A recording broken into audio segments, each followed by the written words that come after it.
Yeah, mostly from Empire, but I guess 4Anchors taking a page out of their book. This is just the unkillable strat. Now they've got the Brave, the Heals, the Wyvern, Reincarnation. Had some options there. That was... Whew. Trixie up top. Oh, here's the setup. Soul Catcher to boot.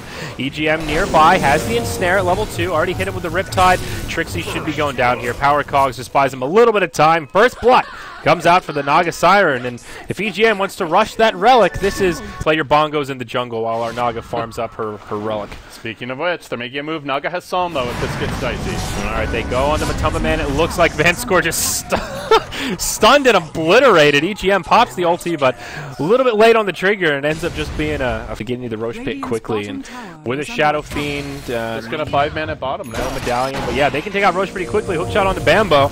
That's a dead shaker. The Blink Dream is dead. Well, or deferred. Looking for an opening here, but can't quite find it. Just lacking on the vision. Now Shadow Demon smoked up. He's going to walk right into Trixie. Don't catch her, but Winter's Wyvern's ready. Okay, Vanskor locked in place. Waga thinking about coming up to help his friend, but just turns and says, "Nap, Sonic Wave not going to do enough there. My team's down bottom." These move for us. So his presence for pushing these towers is actually quite helpful, just to have that extra sustainability against the creep wave. Let the creeps have some extra sustain. It does make a difference. Looks like, I don't know if you caught Bamboe hooking, but I guess it missed. Oh, yeah, well, Bamboe's going down here. Matumba Man comes around the side. Vanskor, he's going to get chopped as well. Trixie in hot pursuit, but the disruption will be enough to keep him alive. You've got the Aghanims on Waga just about done. He's working on that last piece, just 250 gold off. That'll help. Valix. Or rather, Weehaw was found by Valix. Uh-oh. Could he still live here, though? His armor's been broken. Nope, the chop from the Raid King. Now Waga caught by the Winter's Curse. Point-blank hook shot from Trixie. He may still just barely live. He blinks away. One more auto attack. Nope, the Urn is there. Dazzle will finish him off with a Shadow Wave. A 2-for-0, but this time it's 2 cores instead of supports.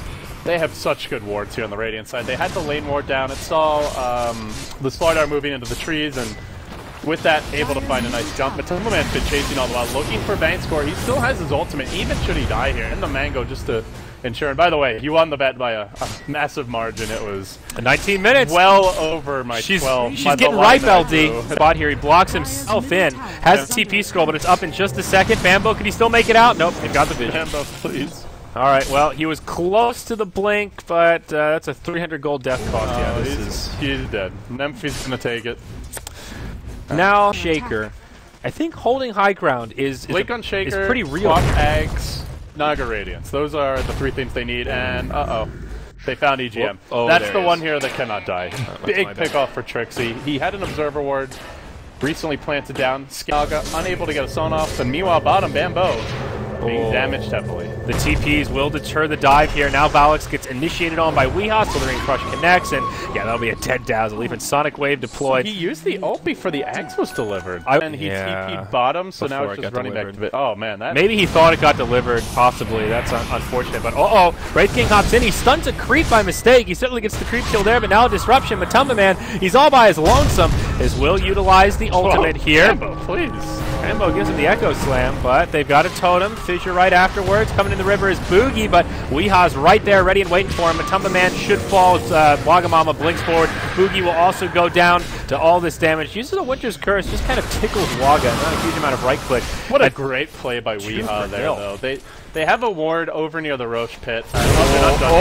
Nemphy just blows up Vanskor. One-hit KO, but couldn't cost him his life here. There's a Dazzle nearby. Hookshot in from Trixie. They drop the Slardar. A smart play from 4ASC. What started as a 2-for-0 ends as a 2-for-2. As Nemphy walks in with the Invis rune to make it all happen. It was actually exactly 25 minutes. On a T. Yeah, the Aegis just expired. You just mentioned that. Bamboe. Hookshot. Yep, in on the Bamboe. Trixie has the blade mail. He'll pop it. Bamboe, just taken down by Nemphy. This Shadow Fiend doing a lot of damage to the double damage on, but Disruption comes out. They will lose Vanskor in the mix. It's already a 2-for-0, and the Winter's Curse onto Weehaw. The control is there. Song of the Siren finally comes out. That's Weehaw's 10-second BKB. They're losing racks for this, I think. No buybacks. They're not going to get off an Echo Slam in this fight. They have no Song. He only just got the Radiance. That was the worst possible time to lose a fight. Like, the second that things were going to start tipping in their favor, they could have spammed out the wave with the Quap ult, with the Radiance, Riptide combo, but instead they get caught out of position.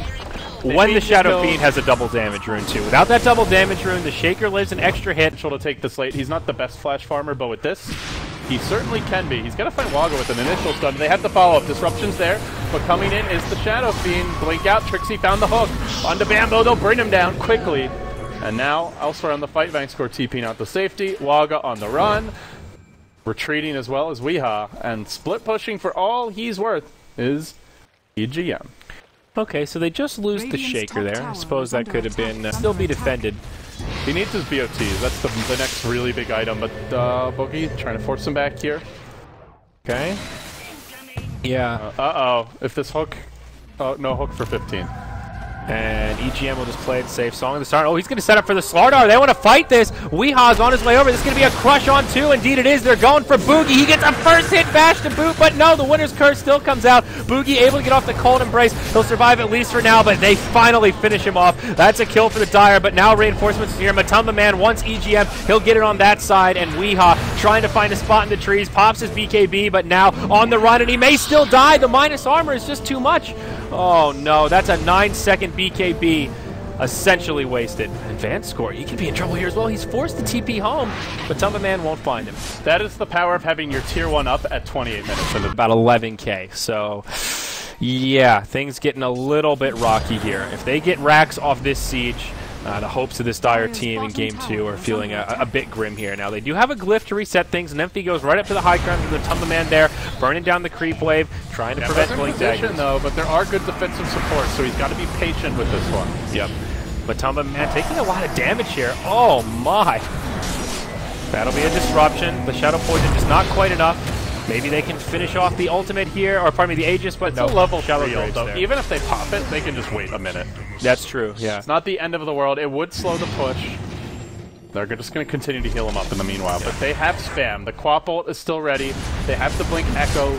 As good as this looks for 4Anchors, it's very hard to high ground 4 Clovers. You got to be careful, and you have to be patient. Yeah, both sides. There's so much reset on both sides of the coin. You can't overcommit, but they're winning the slow siege. This tower now below half health. This is a finite resource for the 4 Clovers, and still a victory for 4ASC if they can do this damage and not be punished for it. Here's the initiation, though. Weeha goes in, connects with a stun on 2, then just goes back. They're trying to play a little ring around the rosy here with Matumba Man, and Snare chases him out. Oh, they didn't pop his ult. Okay. Oh, there we go. All right, so Sonic Wave sets it up.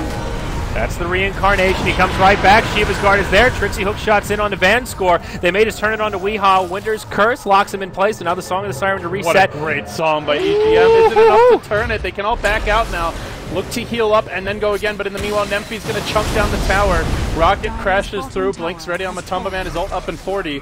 Grave is prepared. They also have the Cold Embrace. I think you might still go for this here. Oh, Nemphy and Bamboe still has Echo inside.